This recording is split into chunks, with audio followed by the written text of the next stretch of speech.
tafsir, ketika kita belajar tafsir, salah satu tujuan yang terpenting adalah agar kita i'tisom, ya, berpegang teguh, berkomitmen bil urwati wuthqa, dengan tali yang kuat, ya. Sehingga ketika kita berpegang teguh, berkomitmen, ya, dengan tali yang kuat, itu bisa menghantarkan kita kepada keabadian yang abadi, yang tidak akan pernah lenyap.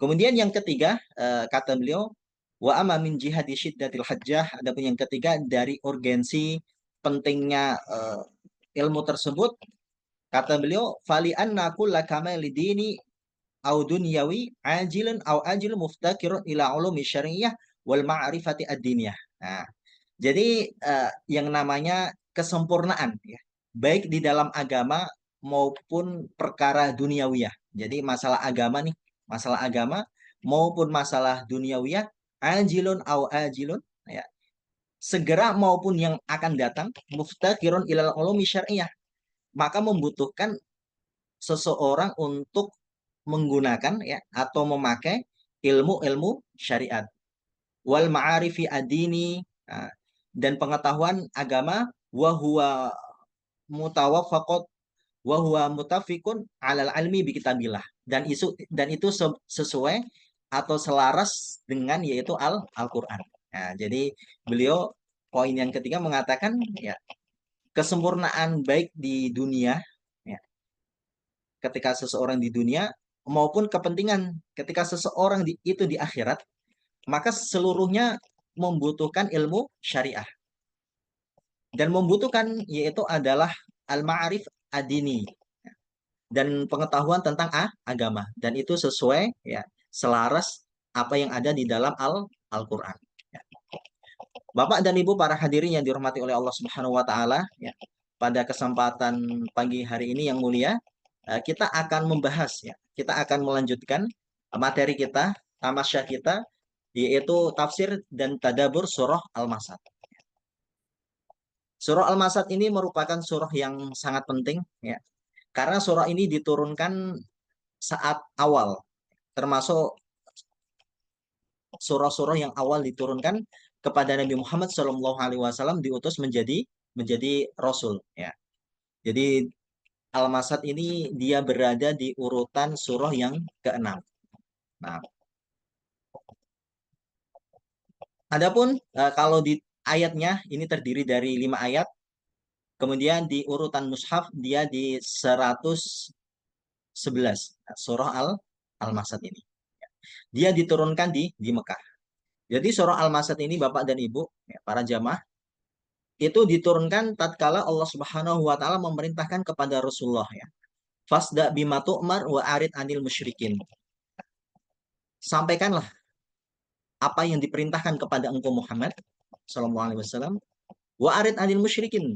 Nah, dan berpalinglah engkau dari orang-orang musyrik. Nah, ini. Jadi Nabi ketika pertama kali beliau itu dakwah secara sirriyah, secara sembunyi. Ini kurang lebih 2,5 tahun. Anda mengatakan kurang lebih tiga tahun. Ya. Jadi beliau mengajak keluarga beliau, ya, istri beliau, Khadijah, kemudian keluarga beliau, ada yang masuk Islam, Ali bin Abi Thalib, ya. Kemudian budak Bilal. Bilal itu adalah budak dari Abu Lahab, ya. Kemudian mengajak teman beliau Abu Bakar, ya, masuk Islam, ya, secara sembunyi. Para ulama, salah satunya yaitu adalah Dr. Mustafa Asibai, mengatakan dakwah sembunyi-sembunyi ini mempunyai faidah, ya, mempunyai manfaat. Salah satunya apa? Ini sangat cocok, ya, sangat sesuai ketika dalam kondisi lemah, ya. Karena kalau kebenaran itu, ya, langsung muncul ke permukaan, ya, langsung muncul ke permukaan, sedangkan masyarakat saat itu belum tahu, bahkan cenderung memusuhi, maka dakwah bisa akan habis. Nah, ini, ya. Nah, jadi istilahnya boleh seseorang yaitu adalah mengakhirkan yaitu amar ma'ruf nahi mungkar, mengakhirkan yaitu adalah dakwah, yaitu dakwah sembunyi-sembunyi terlebih dahulu. Ya. Tatkala turun perintah Allah Subhanahu wa taala, fasda bima tu'mar wa arid anil musyrikin, ya. Wahai Muhammad, ya, sampaikan apa yang diturunkan kepada engkau, ya, dan jangan engkau gubris apa yang dikatakan oleh orang-orang musyrikin. Begitu pula di dalam riwayat yang lain dikatakan bahwa walamma nuzilat wa angdir ashiratakal akrobin, dan berikanlah peringatan kepada akrobin, yaitu adalah keluargamu terdekat. Ya, maka Rasulullah Shallallahu Alaihi Wasallam ya, beliau naik ke Bukit Sofa, ya, Bukit Sofa ya. Bukit Sofa ini biasanya buat apa ini, Bapak dan Ibu? Buat sa'i atau buat tawaf ini, Bukit Sofa. Nah, buat tawaf ya. Jadi Bukit Sofa ini biasanya buat tawaf. Ya. Karena Sa'i. tawaf, Bukannya sa'i ya? maaf, buat sa'i, maaf. Nah, buat Iya. sa'i. Kalau tawaf itu Ka'bah ya. Nah, jadi kalau Iya. orang sa'i itu dimulai dari sofa. Nah, dulu itu sofa itu adalah bukit ya, bukit atau jabal ya, gunung, ya, gunung sofa. Kenapa dinamakan sofa? Karena artinya yaitu adalah murni, jernih, ya, bersih. Kemudian marwah, marwah itu artinya yaitu adalah tujuan yang mulia, ya, atau istilahnya kedudukan yang agung, yang tinggi. Ya. Maka para ulama mengatakan salah satu hikmah kenapa kok di dalam haji, di dalam umroh itu disunahkan seseorang itu adalah sa'i. Sa'i itu artinya apa? Berusaha atau berjalan ya, lari-lari dengan kecil loh ya, berjalan cepat atau lari-lari dengan kecil itu namanya sa'i. Nah, itu mempunyai maksud Bapak dan Ibu. Maksudnya apa? Ya, pertama yaitu kita lihat sofa ya. Sofa itu hati kita ya. Niat kita itu harus jernih terlebih dahulu ketika kita untuk mendapatkan apapun ya, mendapatkan dunia maupun terlebih yaitu adalah akhirat ya. Kemudian yang berikutnya adalah kita harus usaha. Nah, jadi nggak cukup niat ya, nggak cukup niat. Insya Allah kita akan sampai ke marwah. Nah, yaitu adalah mendapatkan kedudukan kedudukan yang baik. Ya. Maka Rasulullah SAW beliau naik ke Jabal As-Sofa. Beliau memanggil yaitu adalah kabilah-kabilah beliau ya, kabilah-kabilah beliau. Seperti beliau mengatakan, ya Bani Ka'ab, wahai Bani Ka'ab. Ya, kemudian beliau mengatakan, ya Bani Murrah, wahai Bani Murrah. Kemudian beliau mengatakan, ya Bani Abdul Manaf, wahai Bani Abdul Manaf. Ya Bani Abdul Syamsi, wahai Bani Abdul Syamsi, dan seterusnya. Ya. Kemudian beliau mengatakan apa? Ya Sobaha, ya Sobaha, ya Sobaha. Ya Sobaha ini panggilan yang mana panggilan tersebut itu menunjukkan informasi yang penting. Nah, gitu ya Bapak dan Ibu. Karena dulu kan belum ada apa itu, belum ada mikrofon gitu ya, belum ada pengeras suara, apalagi belum ada siaran konferensi Friends. Maka Rasulullah SAW mengikuti tradisi orang jahiliyah. Kalau orang manggil penting naik ke tempat yang tinggi, kemudian mengatakan ya sobaha ya sobaha. Nah, ini loh ada informasi yang sangat penting. Ya. Akhirnya para masyarakat itu berkumpul. Ya. Kabilah-kabilah Arab itu berkumpul. Ada yang nggak bisa berkumpul, dia mengutus pembantunya atau mengutus utusannya ke sana. Ya. Dan biasanya kalau orang jahiliyah ketika naik ke atas gunung, mereka itu apa? Menyobek-nyobek bajunya. Nah, jadi bajunya itu disobek-sobek, kemudian debu itu ditaruh di apa nih? Ditaruh di wajah mereka, ya. Sehingga mereka itu seakan-akan ya orang yang sangat penting gitu ya, untuk dibantu, untuk didengarkan. Ya. Maka yang dikatakan oleh Rasulullah SAW, beliau memakai yaitu adalah suatu apa ya, suatu analogi terlebih dahulu. Ya. Wahai sekalian kabilah Quraisy. Wahai sekalian kabilahku Quraisy. Tadi kan disebut para bani ya. Bani Abdul Manaf, kemudian Bani Ka'ab, ya. Bani-bani yang lainnya. Beliau memakai analogi seperti ini. Faqala aro'aitakum lau akhbartukum anna khailan bilwadi. Wahai sekalian manusia nih, wahai sekalian masyarakat, apa pendapat kalian nih? Kalau aku mengabarkan, menginformasikan kepada kalian, anal khaila bilwadi. Kalau sesungguhnya ada tentara berkuda ya di belakang bukit sofa ini ya di belakang gunung sofa ini. Nah, turidu antakbaru alaikum. Nah, yang mana pengen menyerang kalian ya. Yang mana pengen menyerang kalian. Turidu antughiru alaikum. Akum tum tusaddiquni, apakah kalian itu mau membenarkan apa yang aku ucapkan? Nah, gitu ya. Jadi Nabi Muhammad SAW beliau memberikan mukadimah. Ya sekalian masyarakat ya. Kalau sayang ini ngomong, kalau di belakang bukit ini, bukit sofa ini, ada pasukan berkuda, kemudian mau menyerang kita di sini. Kalian kira-kira percaya nggak dengan apa yang aneh omongkan tuh, apa yang ana sampaikan ini? Maka mereka mengatakan, qalu na'am, pasti kita akan percaya.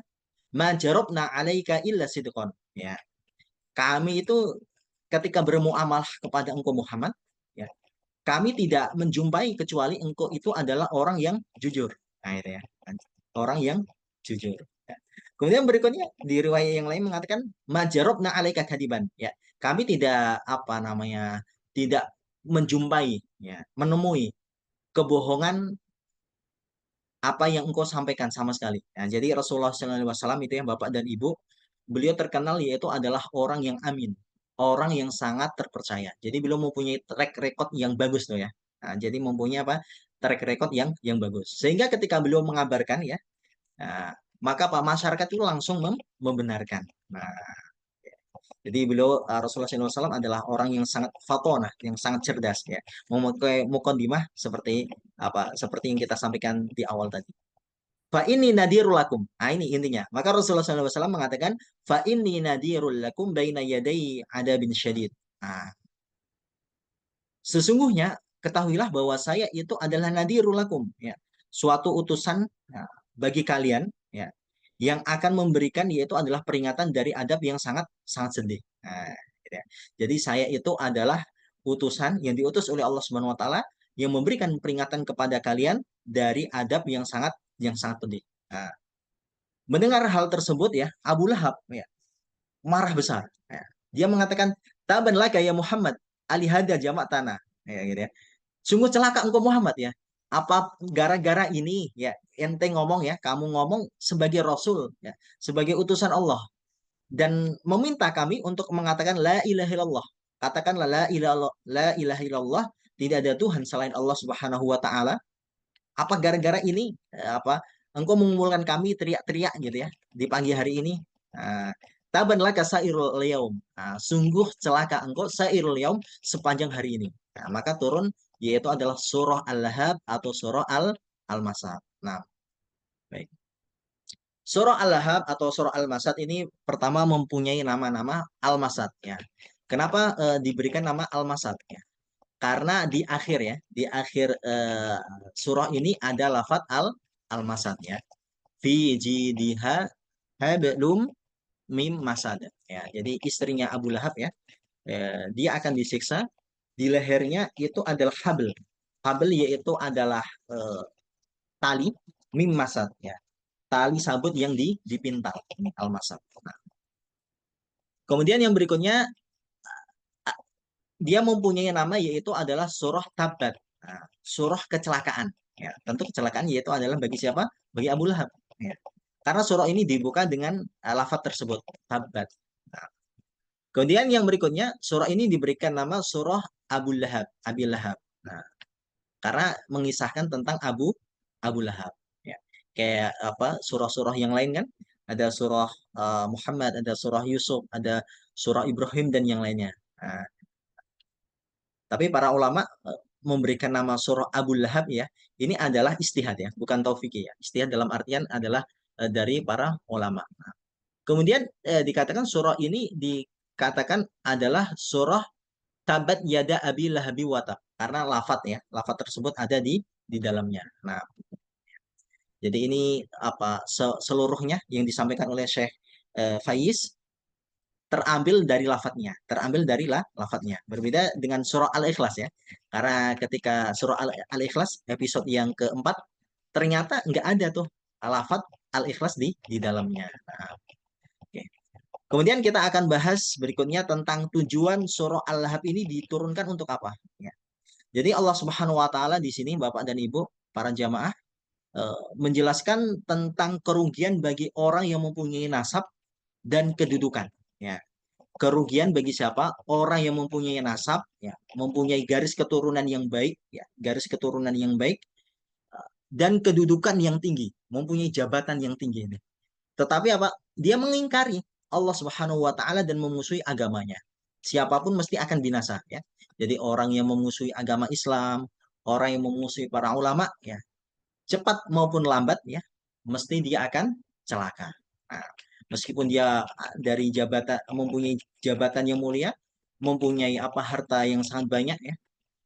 Kalau dalam sejarah Fir'aun kan dikatakan wa fir'auna dil autad alladzina taghaw fil bilad. Oh, itu Fir'aun ya yang sangat kuat, banyak memiliki para pasukan ya. Tapi ternyata Fir'aun juga celaka ketika memusuhi yaitu adalah Nabi Musa alaihissalam. Jadi menjadi sunatullah. Siapapun yang memusuhi Allah, memusuhi agamanya, pasti dia akan celaka. Ini adalah tujuan dari surah Al-Masad. Kemudian yang berikutnya tentang kandungan ya, kandungan surah Al-Masad, Syekh Faiz mengatakan surah ini menerangkan ya, tentang kebinasaan Abu Lahab sebagai musuh Allah dan Rasulullah SAW yang sangat keras permusuhannya kepada Rasulullah, di mana dia meninggalkan kesibukannya, ya kesibukan beliau berdagang, kesibukan beliau mengurusi Ka'bah gitu ya. Demi apa? Demi untuk mengusir Rasulullah ya. Jadi Abu Lahab di dalam riwayat ya, yaitu diceritakan di dalam tafsir Ibnu Katsir ya. Ketika Nabi Muhammad SAW beliau berdakwah nih, ketika beliau berdakwah ya ke pasar-pasar gitu ya. Ya ayuhan nas, wahai sekalian manusia, qulu la ilaha illallah. Ucapkanlah la ilaha illallah. Tuflihu. Kalian akan beruntung, kalian akan selamat. Nah, datang tuh pamannya gitu ya. Hada sobi. Ini adalah orang yang keluar dari ajaran nenek moyang kita. Hada kadab. Ini adalah orang yang pendusta. Ini orang yang dajjal ini, orang yang sangat apa pendusta, penyebar hoax seperti itu ya. Baik, Masya Allah, bayangkan Bapak dan Ibu ya, Eh, beliau berdakwah kemanapun ya, ke pasar, ke tempat-tempat ramai, bahkan ke haji ya. Karena haji ini kan sudah ada sejak zaman Nabi Ibrahim. Syariat haji itu sudah ada sejak zaman Nabi Ibrahim. Di awal-awal itu Abu Lahab ini ngikutin terus tuh. Wah, jadi kalau Rasulullah ngomong A gitu ya, dia langsung ya mengkanter gitu ya, membuli Rasulullah ini. Nah, tapi ternyata apa? Rasulullah SAW itu adalah beliau diam, nggak menggubris, biarin lah. Ini juga salah satu hikmah ya bagi kita mungkin ya, ketika kita hijrah, ketika kita kajian, ada orang yang nggak suka kita tuh. Oh, ini sekarang apa nih? Apa namanya? Sudah berhijab besar tuh. Nah, sekarang sudah apa merasa sok suci tuh, ya nggak deket kita lagi, ya, nggak suka kumpul-kumpul, nggak suka foya-foya seperti itu. Ya itu apa sunatullah ya. Mesti ada orang-orang kebaikan, ada orang yang belum paham atau ada orang yang mempunyai rasa iri, dia akan melontarkan yaitu adalah perkataan-perkataan seperti itu. Nah, jadi Abu Lahab ini adalah orang yang sangat getol sekali ya untuk memusuhi dakwah Nabi sehingga beliau meninggalkan kesibukan beliau. Nah, dimanapun beliau berdakwah selalu diikuti oleh Abu Lahab dengan tujuan apa? Merusak dakwahnya dan menghalangi manusia untuk beriman dan membenarkan risalahnya. Ini ya. Jadi agar dakwah rusak ya, menghalangi manusia untuk beriman ya, agar mereka itu apa tidak membenarkan risalah yang dibawa oleh Rasulullah Shallallahu Alaihi Wasallam. Ya. Padahal kalau kita lihat ya Bapak dan Ibu, Rasulullah itu adalah orang yang sangat santun. Ya. Rasulullah itu adalah orang yang sangat santun, orang yang sangat halus ya, orang yang sangat halus. Bahkan dikatakan wa innaka la'ala khuluqin adim. Engkau Muhammad sungguh ya dalam akhlak yang besar. Ya. Tapi yang mengatakan tabat yada abil lahabi wa tab ini siapa? Allah Subhanahu wa taala gitu ya. Bukan Rasulullah SAW. Jadi sudah mendapatkan wahyu, mendapatkan bocoran bahwa tabat ya, celaka nih. Ya, kedua tangan Abu Lahab watab dan mesti dia akan celaka. Ya. Tugas seorang nabi disampaikan, ya, disampaikan apa yang diturunkan kepada beliau. Maka dari itu, di akhir surah ini dijanjikan dengan api neraka yang menyala-nyala dan membakarnya. Nah, saya lana rong talhab. Nah, kelak tuh ya, Abu Lahab akan dibakar di api yang menyala-nyala. Nah, jadi surah Al-Lahab, kenapa kok disebut Al-Lahab? Atau kenapa Abu Lahab kok namanya Abu Lahab? Ya, karena Abu Lahab ini kan namanya sebenarnya yaitu adalah Abdul Uzza. Abdul, Abdun itu artinya hamba ya. Abdul. Nah, ini alif lam apa nih? Komariah atau Syamsiah? Abdul ya. Auza. Nah, berarti Komariah. Nah, Auza yaitu adalah berhala yang disembah. Ya. Jadi Auza itu adalah berhala di antaranya yaitu adalah apa namanya pohon ya, pohon yang sangat besar dikeramatkan. Ini namanya adalah uzza, yang mana orang biasanya buat sesaji di dalamnya, ya. Kemudian diminta pertolongan dan ini akan akan ditebang oleh Khalid bin Walid. Nah, itu adalah pohon al-uzza. Jadi di akhir ayat ini ya Allah Subhanahu wa taala memberikan nih memberikan kabar bahwa Abu Lahab itu akan dibakar di api yang nyala. Nah, ini. Padahal Abu Lahab bapak dan ibu kapan beliau ini meninggal. Atau kapan nih Abu Lahab ini mati gitu. Ya, Abu Lahab meninggal itu kira-kira adalah tahun ketiga Hijriah. Nah, karena ceritanya Abu Lahab beliau ini ketika perang Badar yang pertama kali itu ya, pertama kali ya, perang yang dialami oleh kaum muslimin ya. Dan ini terjadi pada tahun kedua Hijriah ya. Jadi niat kaum muslimin itu apa? Gantian tuh ya. Nah, orang Quraisy ketika berdagang ke Syam ya. Jadi Mekah itu kan berada di selatan ya. Madinah di utara, Syam utara lagi. Ya, biasanya lewat ke Madinah, strategis nih Madinah nih. Ya. Nah, kemudian para sahabat mengatakan ya Rasulullah tuh. Itu orang Quraisy tuh, kafir Quraisy tuh. Jadi ketika kita dulu berhijrah, harta kita dirampas oleh mereka. Harta kita nggak boleh dibawa ke Madinah. Boleh nggak? Sekarang kita gantian merampas harta mereka. Ya. Akhirnya para sahabat ingin yaitu adalah eh, mencegat ya. Mencegat itu apa ya? Menghalangi lah, menghadang ya orang Quraisy. Nah, tapi ternyata orang Quraisy itu mempunyai intelijen yang lebih tak canggih gitu ya. Mengatakan, ini orang Madinah, para sahabat Muhammad mau menyerang kita nih. Nah, akhirnya apa? Yaitu dikerahkan dari Mekah ini 1.000 pasukan, subhanallah ya. Padahal kaum muslimin saat itu cuma 300 ya, 313 atau 314 ya. Ya. Tapi Abu Lahab yang menarik, beliau saat itu sudah ketakutan. Ya, Abu Lahab itu sudah ketakutan. Ya. Jadi ada orang yang berhutang kepada Abu Lahab dan mengatakan hutang ente lunas, hutangmu lunas. Tapi satu syaratnya, engkau yang akan menggantikan saya berperang di perang Badar. Ya, gitu kan. Jadi Abu Lahab itu tidak ikut berperang Badar. Ya. Setelah perang Badar, Abu Lahab terkena penyakit al-adasah. Adasah itu penyakit seperti kusta, penyakit lepra. Ya, ala kulihal penyakit tersebut itu membuat kulit Abu Lahab ini membusuk. Ya, kulitnya itu membusuk, kulitnya ini terkena penyakit yang sangat mengerikan, bahkan keluarganya itu nggak mau mendekat, mendekat. Jadi Abu Lahab ini dikucilkan.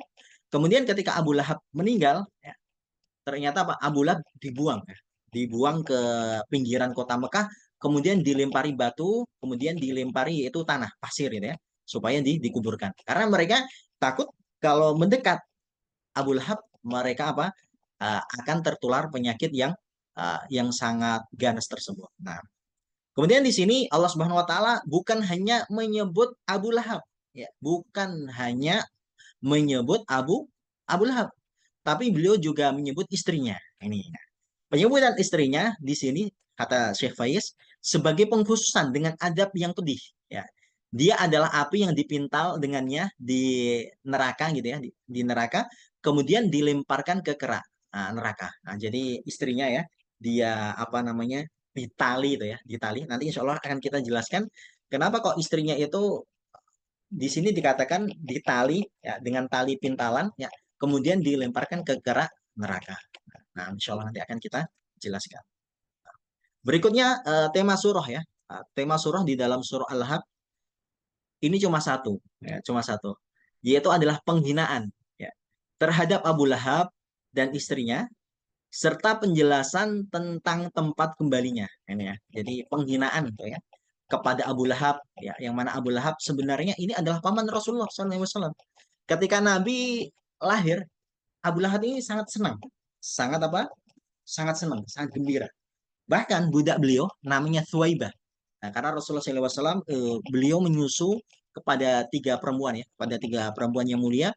Pertama adalah ibu beliau, ya, Sayyidah Aminah, ya. Sayyidah Aminah, ibu kandung beliau. Nah, ini sekitar 7 hari. Nah, kemudian setelah itu adalah Thuwaibah. Nih, Thuwaibah. Thuwaibah ini adalah budak Abu Lahab. Nah, jadi ada Hamzah, kemudian ada Abu Salamah, ya, bareng saudara sepersuan Rasulullah SAW.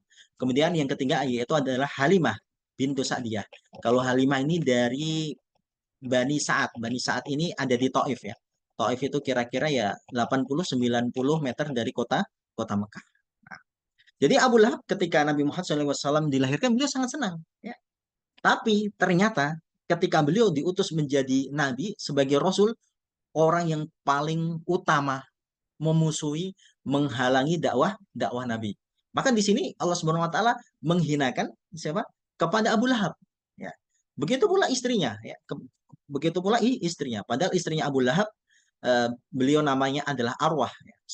Saudari dari Abu Sufyan, saudari dari Abu Sufyan. Adalah orang yang mempunyai nasab yang baik, ya. Jadi orang yang mulia. Nah, tapi gara-gara ya Arwah ini juga ikut-ikut suaminya, bahkan menjadi kompor gitu ya, menjadi provokasi, menghalangi dakwah Nabi, nah, maka juga sama, dihinakan oleh Allah Subhanahu wa taala.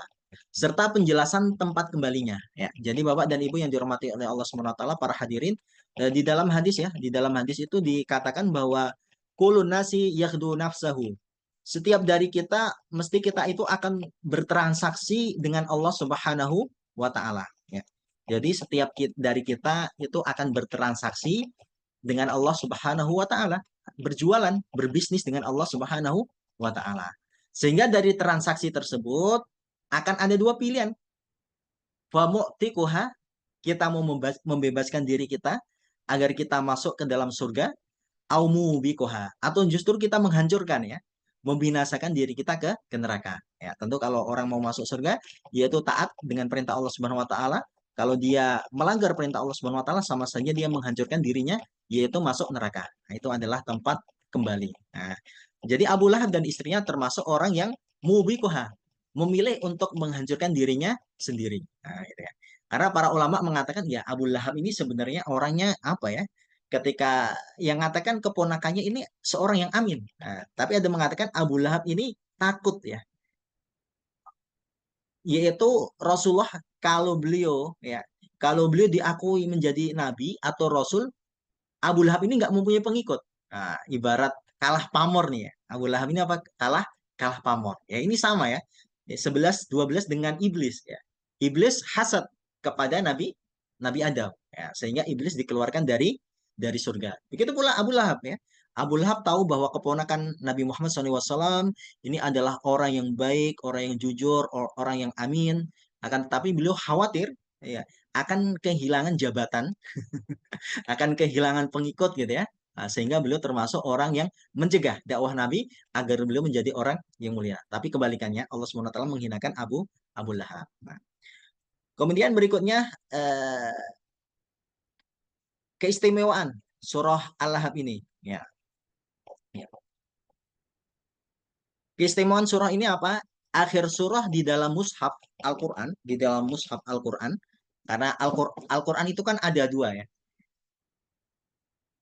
Pertama urutan sesuai turunnya, ya, sesuai dengan turunnya, ya, sesuai dengan turunnya. Berarti yang pertama kali turun surah apa?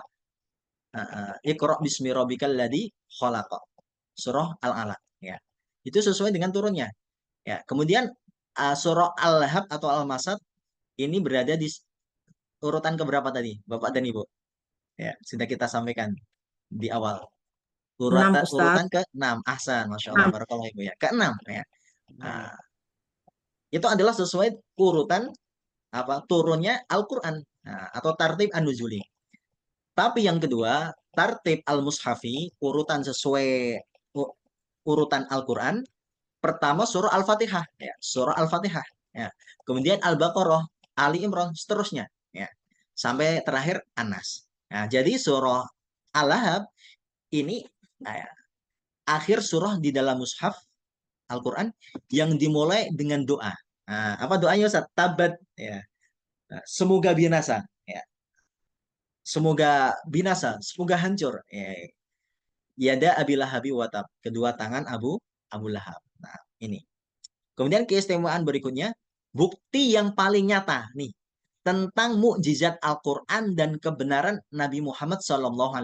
Ini bukti paling nyata tentang apa? Mukjizat Al-Quran dan kebenaran Nabi. Karena Abu Lahab ini tadi ya, ketika Nabi dakwah terang-terangan, itu kan kira-kira tahun ketiga dari masa kenabian, kan? Nabi Muhammad kan dakwah di kota Makkah berapa tahun? 13 tahun ya, 13 tahun. Di kota Madinah kira-kira 10 tahun, ya. Beliau dakwah ya nih secara terang-terangan itu di tahun ketiga, ya.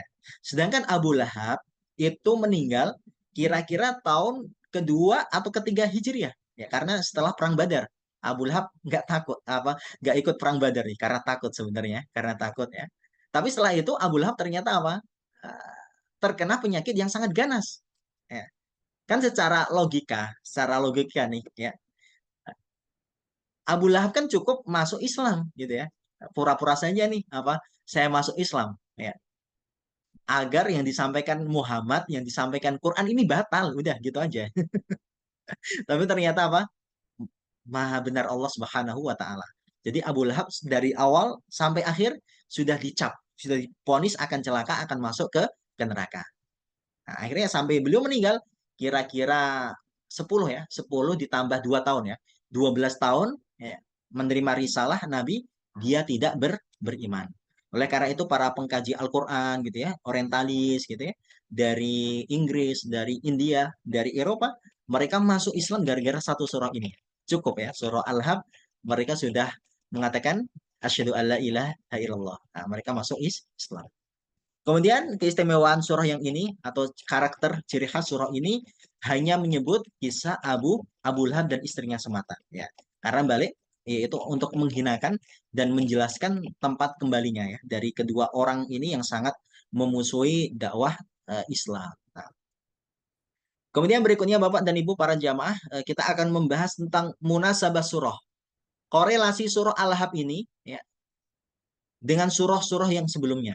Nah, jadi pertama korelasi dengan surah sebelumnya. Nah, berarti sebelum Al-Lahab itu surah apa atasnya? Surah An-Nasr ya. An-Nasr, kemenangan ya atau pembukaan. Ya. Surah An-Nasr memberikan kabar gembira kepada Rasulullah SAW dengan kemenangan kepada kaum kafir ketika di dunia.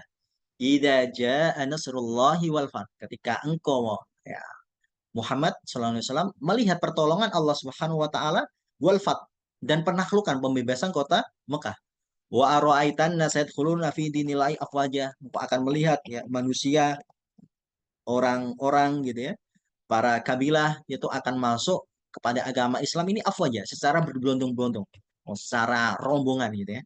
Ini kan menjelaskan kemenangan tuh terhadap kaum kafir di dunia. Sedangkan surah Al-Masad menjelaskan tentang keadaan dan kerugian orang kafir di akhirat ini. Subhanallah. Orang Islam itu ketika di dunia menang, ya, ketika di akhirat yang memusuhi mereka kalah. Di antaranya siapa? Abu Lahab dan istrinya. Ini ya. Kemudian korelasi surah awal awal surah Al-Lahab ya, atau Al-Masad dengan akhir surah.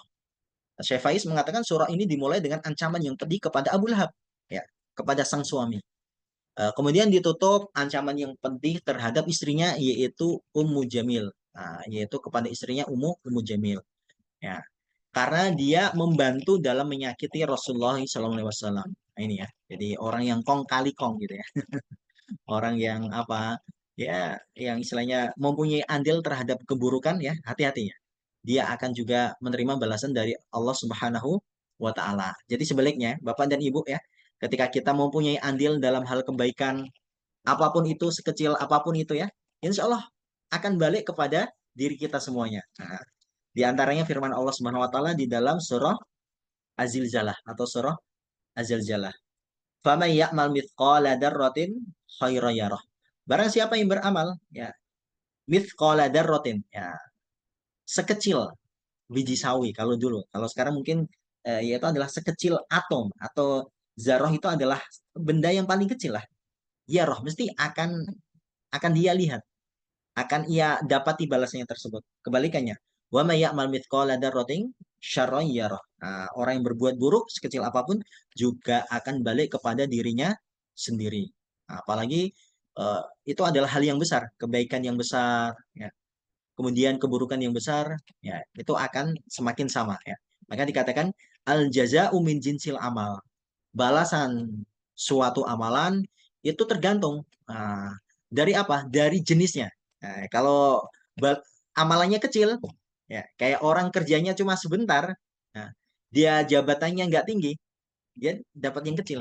Tapi kalau orang jabatannya tinggi, ya kerjanya lama, ya maka dia akan mendapatkan apa? Balasan yang lebih lebih banyak. Nah, kemudian tambahan ya, munasabah surah Al-Masad dengan surah Al-Ikhlas ya. Jadi surah Al-Masad ini tadi kan menjelaskan tentang kebinasaan, kerugian tuh bagi orang-orang yang apa? Orang-orang yang memusuhi agama Islam. Setelahnya kan surah Al-Ikhlas. Maka supaya kita tidak rugi apa? Qul huwallahu ahad. Tuh, Yesakanlah Allah ya. Katakanlah bahwa Allah Subhanahu wa taala itu apa? Esa tunggal. Nah, tuflihu.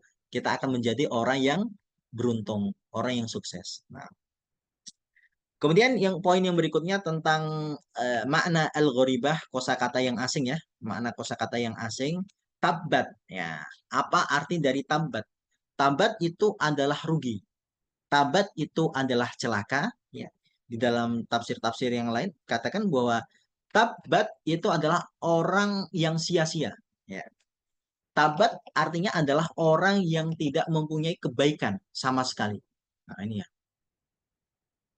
Tabat adalah orang yang binasa. Nah, pokoknya tabat ini adalah kata-kata yang buruk. Maka jangan sampai memberikan nama tabat gitu ya.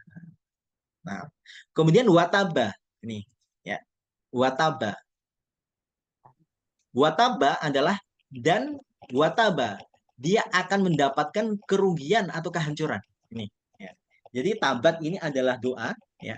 Semoga kedua tangan Abu Lahab ya. Kenapa kok di sini kedua tangan Abu Lahab? Nah, ya, tadi belum kita jelaskan ya.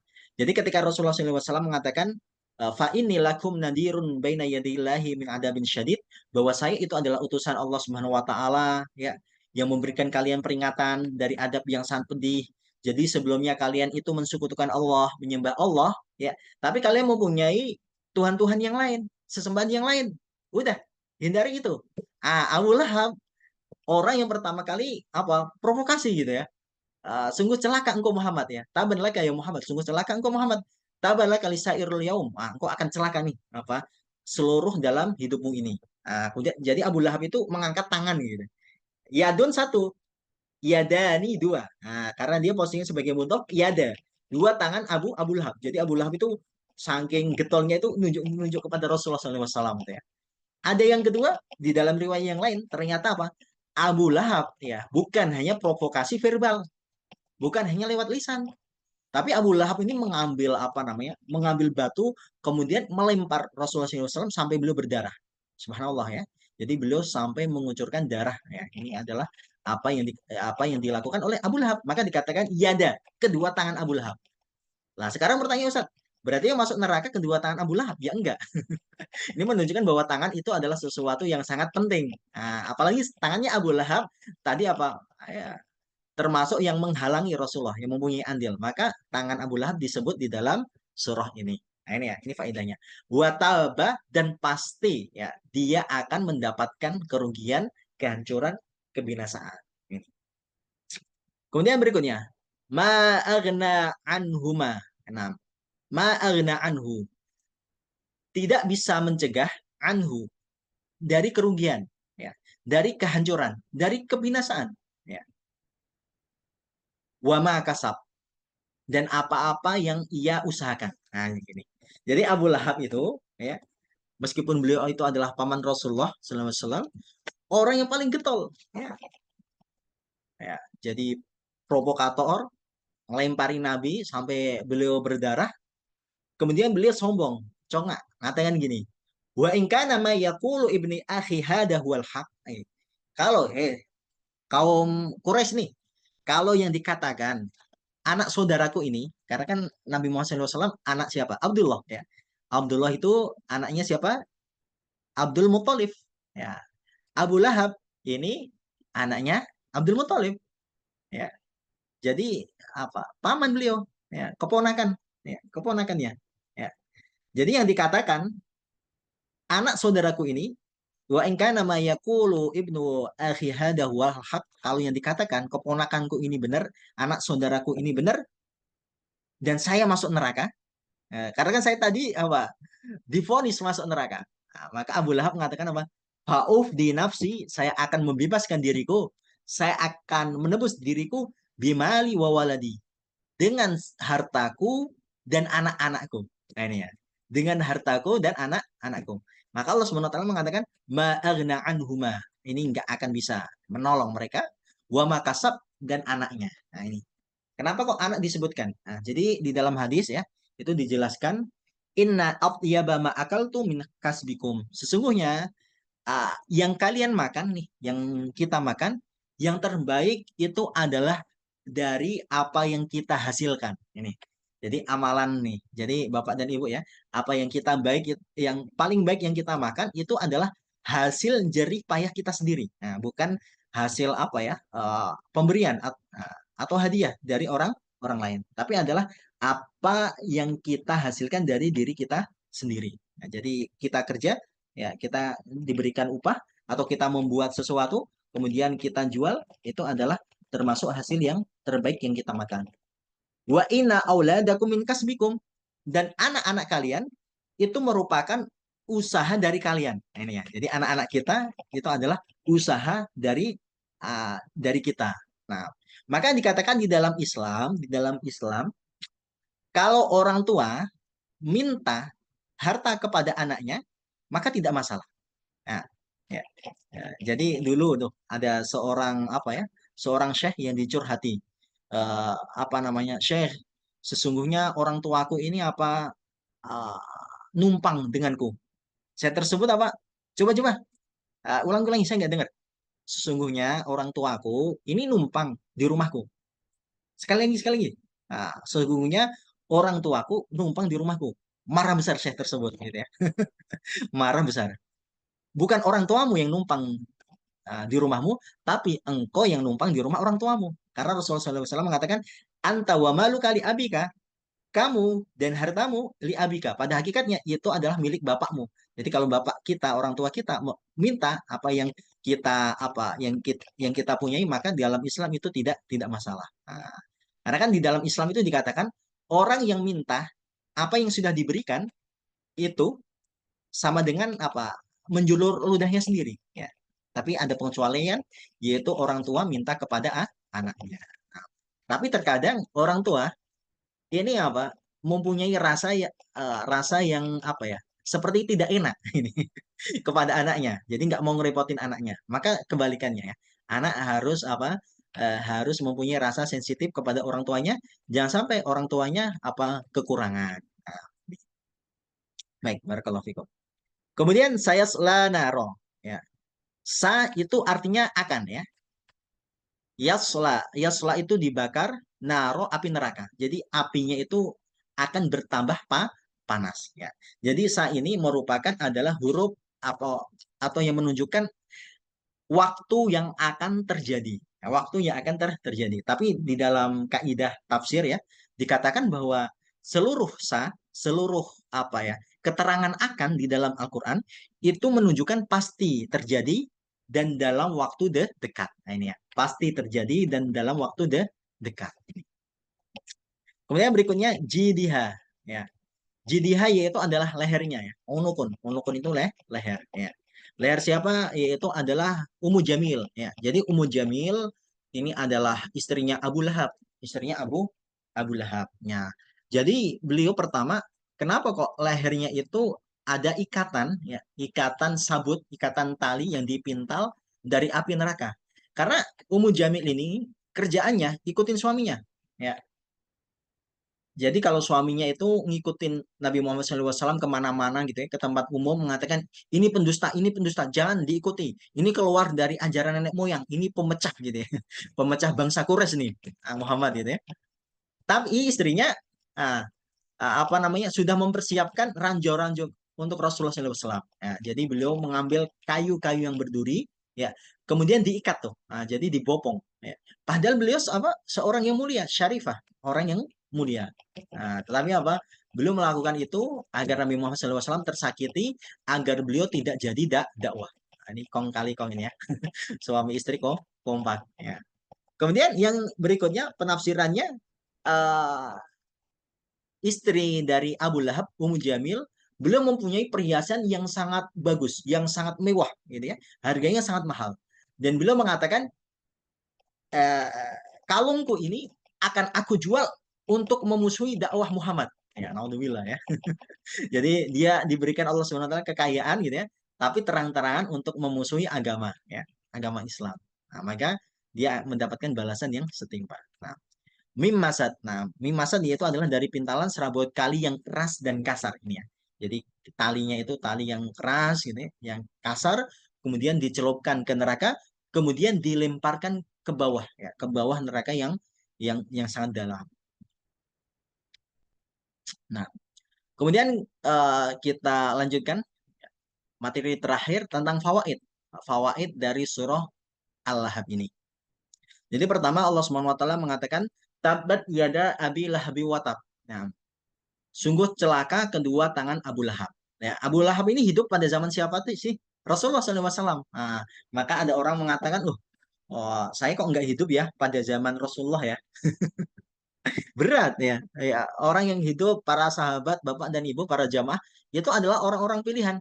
Ibnu Mas'ud mengatakan, hati manusia yang paling bersih adalah hatinya Rasulullah SAW. Ya. Kemudian dilihat hati yang paling bersih itu adalah hati-hati para sahabat. Akhirnya mereka dipilih ya dari kita miliaran atau triliunan orang gitu ya untuk menjadi sahabat Rasulullah SAW. Orang yang hidup pada zaman Nabi Muhammad SAW. Saat itu berat ya. Kayak siapa ini? Bilal ya. Bilal ini kan budaknya Abu Lahab. Nah, maaf, kalau Bilal ini budaknya Abu Umayyah. Nah, jadi Umayyah bin Khalaf. Bilal ini budaknya Umayyah bin Khalaf. Nah, tapi kalau budaknya Abu Lahab itu adalah Yasir dan keluarganya ya. Yasir, kemudian bapaknya Ammar, kemudian istrinya Ammar, ibunya Yasir yaitu Sumayyah.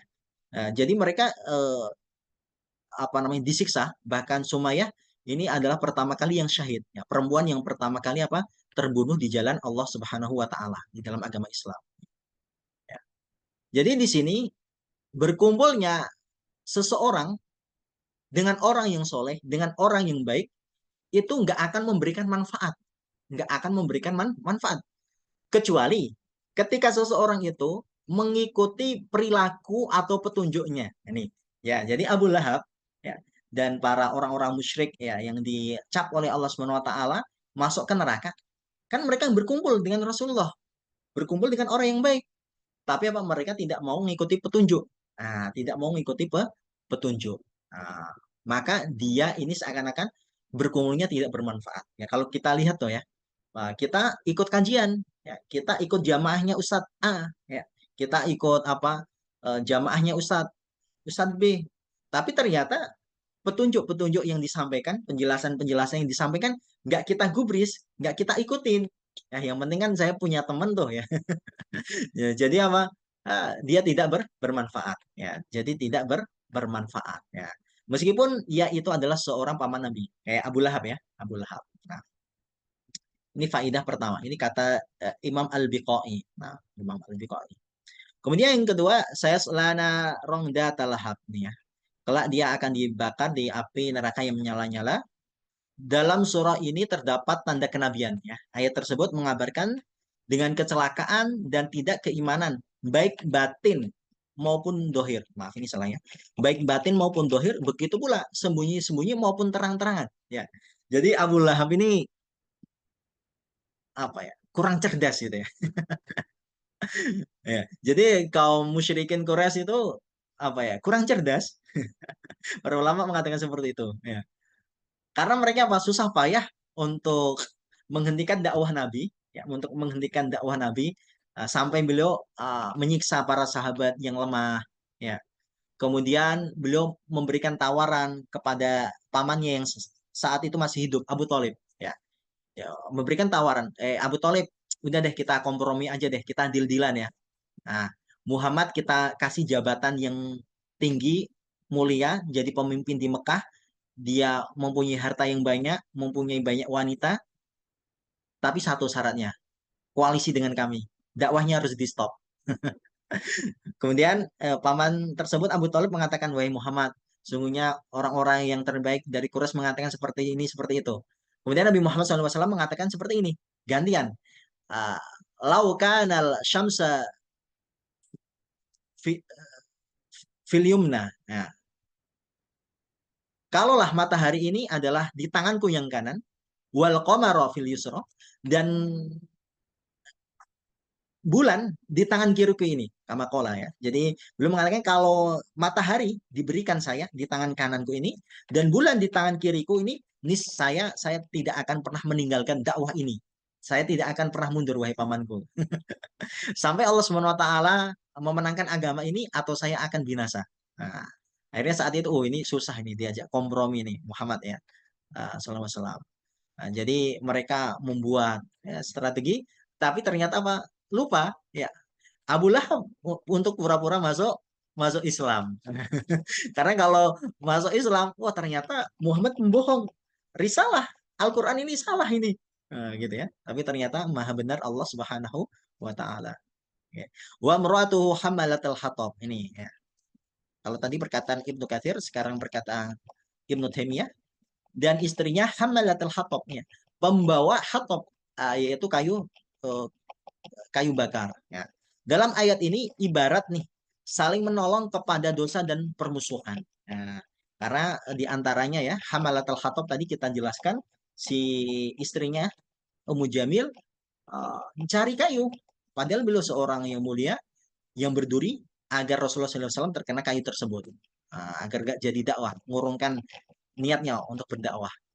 Tapi Hamalatul Hatab, tafsiran yang kedua, istrinya Abu Lahab ini adalah provokator, ya, provokasi gitu ya. Sukanya nebar-nebar namimah, adu domba. Nah, jadi ini loh Muhammad kayak gini ini. Nah, ini ya. Nah, ini istrinya siapa? Abu Lahab. Ibnu Taimiyah mengatakan saling tolong menolong kepada dosa dan permusuhan, ya hati-hati kita bisa diibaratkan masuk ayat ini ya. Jadi bukan hanya aktor utama, tapi aktor pembantu, pemeran pembantu juga akan dapat bagian ini. Ya. Jadi semoga Allah SWT senantiasa memasukkan kepada kita orang yang menjadi baik dan orang yang menolong mempunyai andil dalam kebaikan. Nah, amin. Kemudian terakhir, wa mur'atuhu hammalatal hatab. Nah, ini perkataan Ibnu Asyur. Ya. Tatkala Abu Lahab telah diberikan janji yang pedih, yaitu masuk neraka, maka setelah itu istrinya dijanjikan dengan hal yang sama, masuk neraka. Tetapi apa? Istrinya tersebut itu membawa kayu di dunia. Nah, jadi istrinya ini di awal kan wa mar'atu hamalatal hatab. Ya. Istrinya juga akan masuk neraka.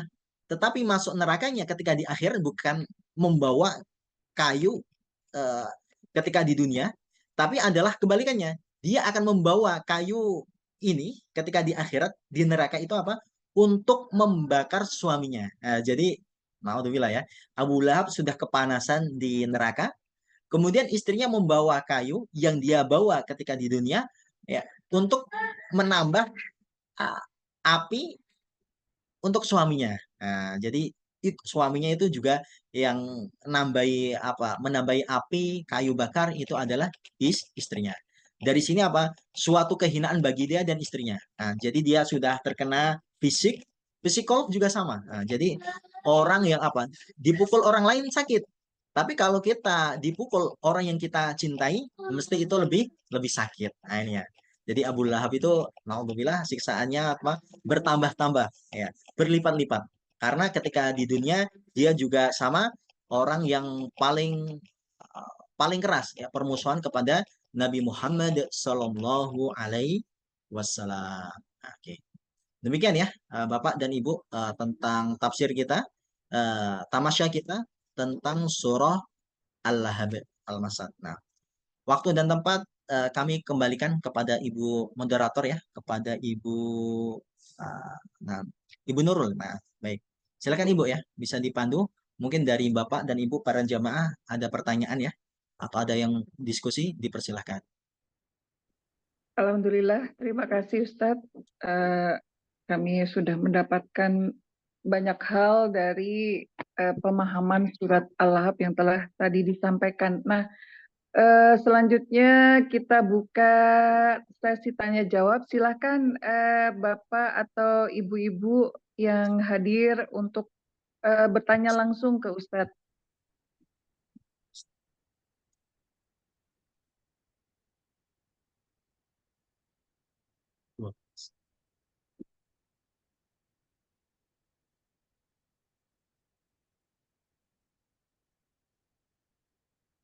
Atau sambil menunggu pertanyaan dari jamaah, ada melalui eh, chat ke Oh iya, saya Ustadz oke. bahwa eh, surat Al-Lahab ini dilarang untuk, ada yang mengatakan surat Al-Lahab ini dilarang untuk dibacakan di saat kita sholat. Hmm. Bagaimana kalau menurut pendapat Ustadz? Dilarang dibaca di dalam sholat. Iya, Ini kenapa dilarang? Ada dikasih alasan nggak ini? Nggak ya. Nah, jadi baru kalau ya. Jadi eh, setahu saya emang tidak dilarang. Tidak dilarang. Surah di dalam Al-Quran itu semuanya baik, Bu ya. Bapak dan Ibu, surah di dalam Al-Quran semuanya baik. Karena yang memilih adalah Allah Subhanahu wa Ta'ala ya. Sampai gini, Abu Lahab namanya tadi siapa? Abdul Uzza. Abdun hamba Uzza berhala. Kan Al-Quran kan bisa mengatakan tabat yada Abdul Uzza, gitu kan? Sungguh celaka kedua tangan Abdul Uzza atau anaknya. Ya, Wa Makasab tadi, anak beliau itu namanya Utaibah. Utaibah. Utaibah ini kan sepupu Rasulullah SAW tuh ya. Ya. Karena kakeknya sama, beda apa? Beda bapak. Ya. Juga memusuhi Rasulullah. Memusuhi Rasulullah. Jadi ketika beliau di sampingnya Utaibah gitu ya, Utaibah datang kepada beliau, maki-maki Muhammad. Nah, sampai suatu saat ya Rasulullah SAW gitu ya, beliau sudah tidak tahan lagi, kemudian berdoa ya. Allahumma salit kalban min kilabi. Ya Allah, salit ya. Salit itu adalah kirimkanlah ya kepada Utaibah ini adalah binatang buas ya, anjing atau singa gitu. Jadi suatu saat Utaibah ini pergi ke mana? Ke Syria. Nah, Syria, Syam ya, untuk berdagang. Ya. Di dalam perjalanan Utaibah ini apa namanya masih teringat dengan doa Nabi.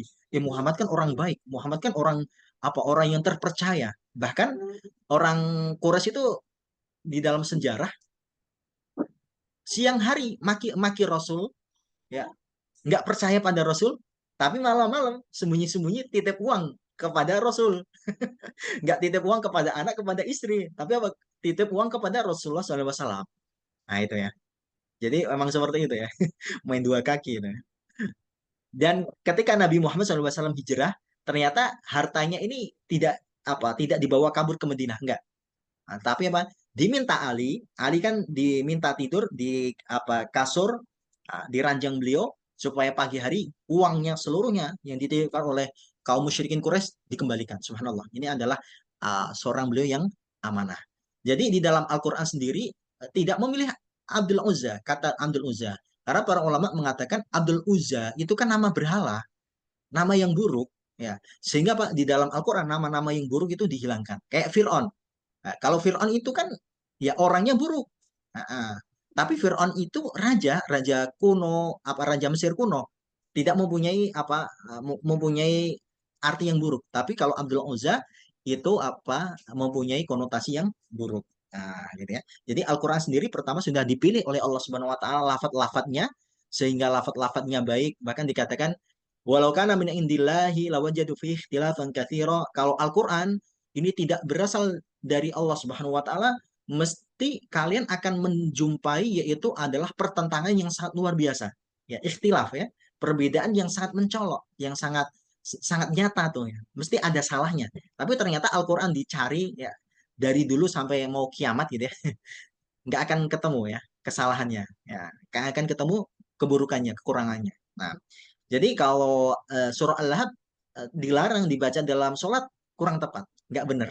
Justru setiap kali kita baca, setiap huruf sama mendapatkan 10 pahala, ya 10 pahala. Kalau di dalam riwayat yang lain ya akan diampuni kita 10 apa keburukan kita. Dan ini akan menambah derita Abu Lahab gitu ya. Jadi kita mengatakan, oh ini loh, Abu Lahab nih. Jadi ada ketika kita dimusuhi dakwah, ada orang yang nggak senang kita ketika dalam kebaikan, ya kita membaca ayat ini ya sebagai peringatan ya, bagi diri kita maupun bagi orang lain. Dan Abu Lahab akan tetap diingat ya sampai hari kiamat. Ini buat pelajaran kita semua, Ibro, gitu ya, Ibu ya. Jadi para jamaah, tidak ada larangan kita membaca surah Al-Hab di dalam sholat. Ya. Mendapatkan pahala, justru ini menurut saya menguatkan keimanan kita. Tambah yakin bahwa yang dikatakan Allah Subhanahu Wa Taala itu benar. Yang dijanjikan Allah Subhanahu Wa Taala itu pasti terjadi. Gitu ya. Seperti Abu Lahab ini. Celaka, celaka. Binasa, binasa. Walaupun ada kesempatan masuk Islam. Barakallahu fikum. Baik, ada lagi? Silakan. Iya. Silakan Bapak, Ibu-ibu, barangkali ada yang mau ditanyakan ke Ustadz Metro sehubungan dengan materi yang tadi sudah disampaikan. Melanjutkan penjelasan Ustadz yang barusan mengenai bacaan ketika sholat, berarti nggak ada satupun di dalam Al-Quran itu eh, apa yang buruk untuk ketika kita baca ya Ustadz, dan kemudian berarti nilainya sama. Kenapa kemudian ada bacaan yang dianjurkan misalnya untuk Hmm. eh, ketika subuh Hmm. sholat fajar itu, kemudian kalau 2 rakaat itu dibacakan Al-Kafirun sama Al-Ikhlas misalnya. Berarti Oke. kan ada hal utama ya Ustadz, tapi Iya. bagaimana itu ya Ustadz? Ya, oke, baik. Barakallah ya. Jadi seluruh Al-Quran boleh dibaca ketika dalam sholat. Tapi para ulama memberikan kita wejangan, memberikan kita petunjuk yang dibaca itu kalau bisa eh, alur ceritanya sama, dalam tema yang sama. Nah, kemudian yang berikutnya jangan kita potong mendapatkan kisah yang ini yang namanya mungkin doa yang maknanya kurang kurang baik gitu ya. Kayak fawailul musholin, celakalah bagi orang sholat. Tapi kita nggak kita lanjutkan Allahu Akbar gitu ya. Karena kan orang Iya. sebenarnya sholat Bismillahirrahmanirrahim, Yasin, Allahu Akbar, Toha, Allahu Akbar. Kan boleh, sah sholatnya ya. Araital ladzi yukadzibu biddin, fadzalikal ladzi yad'ul yatim, wala yakhuddu ala ta'amil miskin, fawailul lil musholin, Allahu Akbar. Ini yang nggak boleh. Karena pas artinya motongnya kurang kurang tepat. Itu ya. Sungguh celaka bagi orang-orang yang sholat, tapi kan masih ada apa ininya gitu ya. Tapi kalau tabat yada Abu Lahbi watab, ini menurut saya dipotong manapun gitu ya, meskipun di satu ayat, insya Allah sholatnya tetap sah. Sholatnya tetap Oh, tetap sah. Karena maknanya emang buruk ya. Tapi kan buat Abu Lahab, janji Allah yang benar nih ya. Jadi janji Allah Subhanahu wa taala yang apa ya yang menambah keimanan kita semakin semakin yakin. Nah, kemudian kalau surah Al-Kafirun sama surah Al-Ikhlas itu kenapa kok disunahkan Ustaz ya? Karena menurut saya gitu ya, itu disunahkan membaca surah-surah tertentu itu terkadang momennya. Nah, misal hari Jumat, oh hari Jumat kan hari pertama kali diciptakan dunia, hari kiamat tuh, ya. Oh maka yang dibaca adalah tentang apa? Tentang kiamat gitu ya, tentang surga dan neraka gitu ya. Kemudian waktu yang sangat cepat tuh ya, kayak setelah maghrib itu kan cepat ya.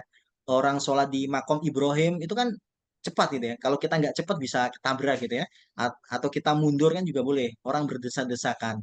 Maka dipilih atau disunahkan membaca surah-surah yang pendek. Nah ini. Jadi mungkin adalah sesuai dengan momen ya. Sesuai dengan momen.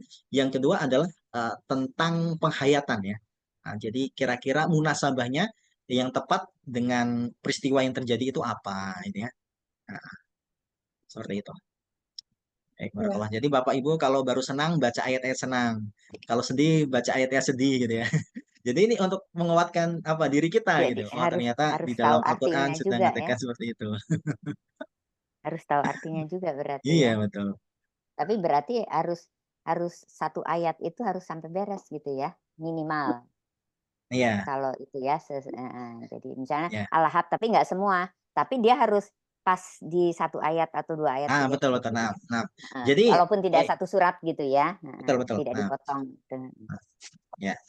Jadi menurut ulama fikih sholat ya pertama yaitu adalah ketika apa namanya rakaat pertama dan kedua itu adalah minimal ya 1 ayat bukan 1 surah ya 1 ayat. 1 ayat bukan 1 surah. Nah itu Mhm. ayatnya apa aja Ustaz? Ayat dain 1 halaman gitu daripada bapak dan ibu Eh, nggak hafal mending cari yang pendek Al-Baqarah 282. hafal ya seperti itu ya daripada apa kurang kurang sempurna. Nah itu adalah uh, batas minimal yang dibaca ya dalam sholat. Alhamdulillah. Alhamdulillah. Silakan Bu Etna, barangkali ada yang mau ditanya. Mau mau mau tanya ini ya. Kan ini ada surat Al-Lahab ini ya. Mm-mm. Apakah benar berarti surat Al-Lahab ini seperti Allah telah men-setting gitu ya? Mm-mm. Mm-mm. Ini apa benar gitu ya? Allah telah Mm-mm. men-setting bahwa di Al-Quran akan ada surat Al-Lahab dan perannya itu Abu Lahab gitu ya. Mm-mm. Nah, misalnya seperti itu. Nah, bagaimana dengan settingan kita gitu? Mm-mm. Nah, kan ini udah ini misalnya Nabi Muhammad ya, Mm-mm. seperti yang saya pernah baca bahwa kan ini nggak tahu ya dari HP biasa lah, bahwa Nabi Adam itu kan minta maaf pada Allah, minta ampunan begitu, tapi Allah tuh nggak ini dulu gitu ya, nggak terlalu menghiraukan. Tapi ketika Nabi Adam mengatakan bahwa demi nama Muhammad yang ada di ars gitu ya, berarti kan Allah eh, telah men-setting itu gitu ya, demi Nabi Muhammad yang ada di ars, aku minta maaf gitu ya, minta ampunanmu gitu ya. Nah, ketika Nabi Adam berkata gitu, Allah tuh baru melihat gitu ya. Ya, Adam katanya, eh, kamu tercipta karena Nabi Muhammad gitu. Maksudnya akan turun Nabi gitu, Nabi Muhammad. Jadi makanya diciptakanlah Adam, terus sampai semua gitu ya kejadian di dunia itu. Apa seperti itu? Nah, jadi ini kalau surat Al-Lahab juga apa? Memang settingan Allah gitu ya. Nah, Ya. bagaimana dengan kita, settingan kita nih gimana gitu. Nah, kita kan memang nggak akan tahu ya apakah surga nerakanya itu ya. Memang kita usaha gitu ya. Nah, itu seperti itu saja. Baik. Gimana Mas Tadi? Terima kasih Ibu ya Bu Etna tentang pertanyaannya. Jadi Hmm. pertama apa yang terjadi, yang telah terjadi, yang sedang terjadi, yang akan terjadi, atau yang akan tidak terjadi, itu semuanya sudah Allah Subhanahu wa Ta'ala ketahui. Nah, gitu ya. Sudah masuk dalam skenario Allah Subhanahu wa Ta'ala. Nah, terus kan gini, makhluk yang pertama kali diciptakan Allah Subhanahu wa Ta'ala itu adalah Al-Qalam. Maka dikatakan nun wal qalami wa ma yasturun. Dan apa yang akan dituliskan oleh pena. Nah, jadi ketika kolam pertama kali diciptakan, tanya kepada Allah, apa yang saya lakukan ya Allah? Uktub ila qiyamis saah. Tulis apa yang akan terjadi, peristiwa-peristiwa yang akan terjadi sampai hari kiamat. Ya, sampai di antaranya adalah nasib kita semuanya ya, Bapak dan Ibu. Ya. Kemudian para sahabat diceritakan seperti itu. Oh ya Rasulullah kalau itu sudah diskenariokan oleh Allah Subhanahu wa taala, untuk apa kita beramal? Nah, ini. Untuk apa kita beramal? Maka beliau mengatakan, malu fakulun muyasar. Beramallah kalian, karena ketika kita beramal mesti akan dimudahkan oleh Allah Subhanahu wa taala.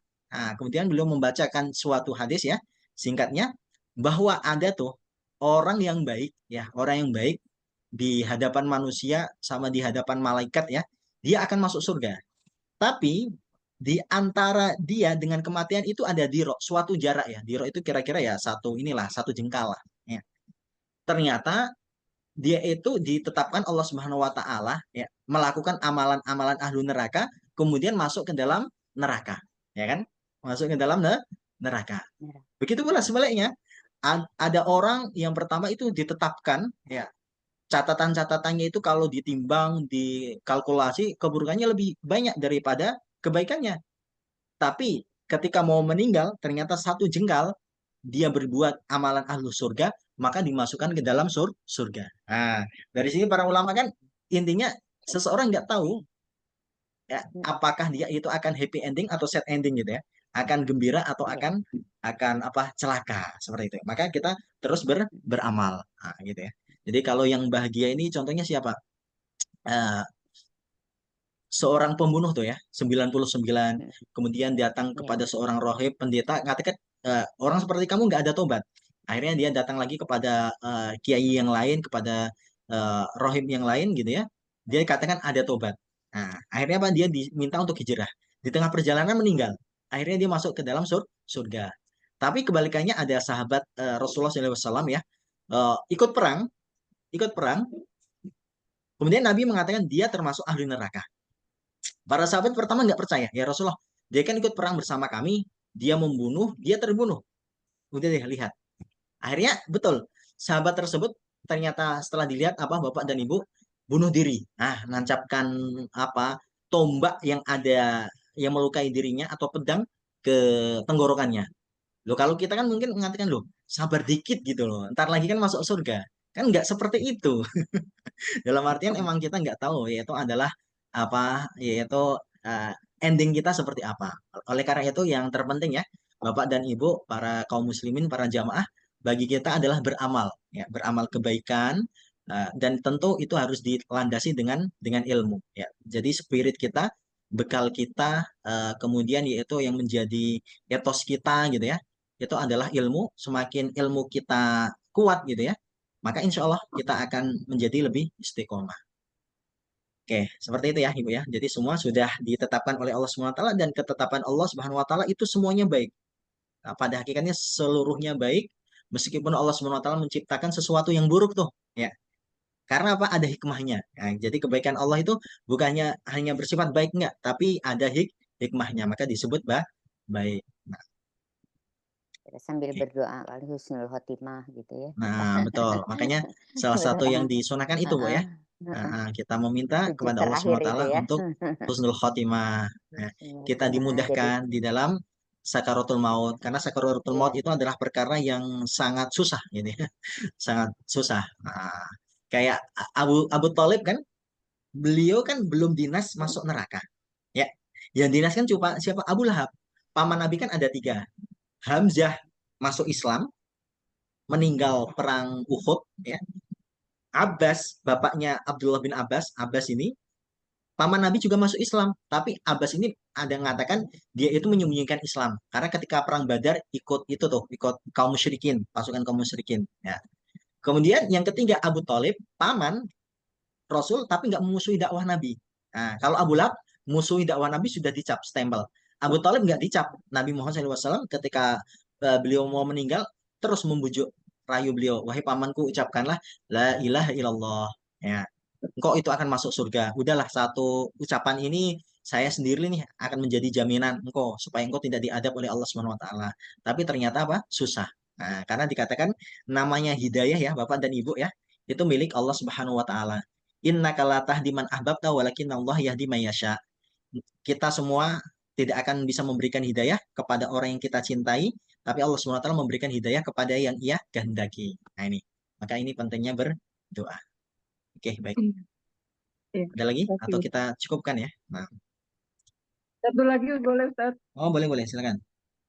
Iya, mau tanya tentang tadi mengenai pengemis yang tadi bahwa kita itu yang disampaikan oleh Ustaz, Allah menghargai orang yang istilahnya me- memakan atau Nah, memakai ya, yang kita usahakan gitu dari pendapatan hmm, yang kita usahakan. Nah, hmm, kemudian pengemis Ustaz, dia kan usaha juga nih, hmm, walaupun cuma meminta gitu. Nah, bagaimana sebenarnya nilainya Ustaz? Karena kelihatannya kalau saya sering buka-buka internet, banyak pengemis yang kaya gitu. hmm, Kalau memang kemudian membuat dia malas, berarti hukumnya kita yang memberi kepada pengemis kan haram harusnya ya Ustadz ya. Kemudian kita harusnya dilarang ya. Bagaimana ya Ustadz? Ya, nah, ya, jadi emang gimana ya? Ini emang penyakit dari dulu Bu ya. Ya, zaman Rasulullah SAW sampai sekarang gitu ya, bahkan sampai kiamat ada orang yang mentalnya seperti itu. Ya. Jadi ada sahabat dulu beberapa, ya. Tapi sahabat kebanyakan mereka kalau dapat dalil langsung berubah, minta kepada Nabi. Nabi kan beliau orang yang baik. Kalau beliau punya dikasih. Tapi kalau beliau nggak punya, maka beliau mengatakan kepada para sahabat, adakah yang kalian mau infak nih kepada ini? Ya. Dan terkadang Rasulullah SAW itu bukan memberikan yaitu adalah apa langsung gitu ya, tapi beliau memberikan ikalnya. Seperti ada sahabat yang kekurangan diberikan kapak. Untuk apa? Untuk menebang pohon sehingga dijual. Ini ibarat modal untuk berusaha, ya. Modal untuk berusaha. Ya. Akhirnya selama 1 bulan ternyata sahabat tersebut sudah nggak minta-minta, bahkan beliau gantian yang memberi. Nah, kemudian ada juga Rasulullah SAW tatkala gitu ya melihat ada orang sahabat meminta-minta, beliau mengatakan sungguh akan ada dari kalian orang yang terus meminta-minta ketika di dunia dan ketika pada hari kiamat mereka datang dalam keadaan nah, wajah yang tidak mempunyai kulit. Naudzubillah ya. Wajahnya ini apa? Dagingnya itu nggak ada. Nah, dalam ibarat tengkorak gitu. Ini kan termasuk penghinaan yang sangat besar ya. Ibarat, mohon maaf ya, orang pengemis tapi dia itu mempunyai hasil, mempunyai apa ya, harta yang mewah, itu kan kalau dia meminta-minta kan seakan-akan kalau bahasa Jawanya rai gede gitu ya. Tidak mempunyai rasa malu. Nah, oke ketika di dunia dia tidak mempunyai rasa malu, tapi ketika di akhirat gantian, dia akan dipermalukan di hadapan seluruh manusia. Nah, itu ya. Jadi ini tuh dulu orang yang meminta-minta seperti itu. Itu adalah apa? Penghinaan Islam. Nah, kemudian di dalam beberapa perkataan ulama gitu ya. Salah satunya saya ketika tesis itu meneliti tafsir Muhammadiyah, tafsir At-Tanwir. Di dalam tafsir tersebut, tafsir At-Tanwir mengatakan bahwa ketika orang memberi peminta-minta, gelandangan, pengemis gitu ya, eh, ini dikhawatirkan ya dari dari apa yang ia beri ini digunakan sesuatu yang negatif, kurang bermanfaat, kayak minum-minuman keras, berjudi untuk apa gitu ya. Ya, maka beliau mengatakan jadi orang yang muttaqin ya, orang yang bertakwa itu adalah orang yang salah satunya itu adalah efisien. Nah, dalam artian dia tahu bagaimana menyalurkan hartanya, harta dia gitu ya. Karena dikatakan wa fi amwalihim hakun lisaili wal mahrum. Di harta penghuni surga itu ada hak bagi orang yang meminta maupun tidak meminta. Nah, gitu ya. Jadi orang yang meminta maupun tidak meminta itu mempunyai hak dari sebagian harta harta kita. Nah, jadi dari tafsir At-Tanwir tersebut itu menyarankan itu harus diberikan kepada apa ya orang yang tanda kutip kredibel atau lembaga yang kredibel. Dia pandang bisa memberikan manfaat ya, tidak membuadirkan bagi dia. Sehingga apa? Bisa menjadi ta'awanu alal birri wa taqwa, tolong menolong dalam hal kebaikan. Nah, gitu. Nah, gitu ya, Bu ya. Jadi ini emang tanda kutip kalau dalam fikihnya itu saddu dari ya. Jadi kita mencegah daripada kemungkaran. Nah, gitu ya. Nah, jadi kita serahkan kepada lembaga yang terpercaya yang membuat hati kita itu menjadi tenang. Oke, seperti itu. Ya. Ya, baik Ustadz, terima kasih penjelasannya. Baik, saya kira kita akhiri pertemuan kita pada siang hari ini. Mungkin sebelum kita akhiri, mohon Ustadz untuk memimpin doa terlebih dahulu, Ustadz. Baik. Ya. Baik Bapak dan Ibu, kita akhiri ya pertemuan kita dengan sama-sama membaca doa. Kita membaca istighfar ya 3 kali. Astaghfirullahaladzim, astaghfirullahaladzim. Alladzi la ilaha illa huwal hayyul qayyum wa atubu ilaihi. Allahumma sholli ala Muhammad wa ala ali Muhammad kama shallaita ala Ibrahim wa ala ali Ibrahim wa barik ala Muhammad وعلى آل محمد كما باركت على إبراهيم وعلى آل إبراهيم إنك حميد مجيد اللهم وارض عن أصحابه والتابعين وارحمهم معهم برحمتك يا أرحم الراحمين اللهم اغفر للمسلمين والمسلمات والمؤمنين والمؤمنات والأحياء منهم والأموات إنك سميع قريب مجيب دعوة يا قاضي الحجات. ربنا ظلمنا أنفسنا وإن لم تغفر لنا وترحمنا لنكونن من الخاسرين. اللهم إنا نسألك سلامة في الدين والعافية في الجسد وبركة في الرزق وتوبة قبل الموت ومغفرة بعد الموت. اللهم هون علينا في سكارة الموت ونجة من النار. اللهم انصر المجاهدين في كل زمان. اللهم انصر المجاهدين في فلسطين. اللهم انصر المجاهدين في غزة برحمتك يا أرحم الراحمين. ربنا هب لنا من أزواجنا وذريتنا قرة أعين واجعلنا للمتقين إماما. ربنا آتنا في الدنيا حسنة وفي الآخرة حسنة وقنا عذاب النار. وصلى الله على نبينا محمد والحمد لله رب العالمين.